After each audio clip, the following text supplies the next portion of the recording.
মানুষ তার নাম খুব পছন্দ করে, নিজের নামের। কারণ দেখবেন কাগজ আর কলম পাইলে সবাই নিজের নাম লেখে,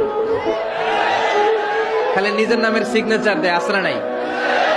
এরপরে দেখবেন যে কক্সবাজারে গেলে সাগরের তীরে বালু পাইলেই বালুর মধ্যে নিজের নাম লেখে, আবার ওই নামের পাশ দিয়ে লাভও আঁকে।